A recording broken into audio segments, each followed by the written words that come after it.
أيهم يا أخوان.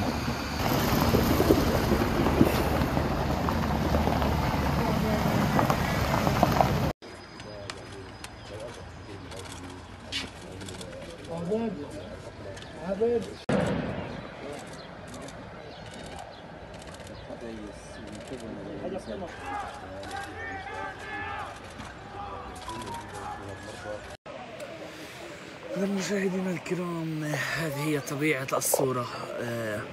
الدمار الذي خلفه جيش الاحتلال الإسرائيلي في منزل الفلسطيني فوق ما تبقى من منزل الشهيد ضياء حمارشة. الطواقم الطبية لا زالت إلى هذه اللحظة تتعامل. كما تحدثنا أضرارا كبيرة وإصابات بين صفوف الشبان الفلسطينيين هنا في بلدة يعبد. والآن يعني ذوي الشهيد يتفقدوا المنزل وهذا الهدم وآثار الهدم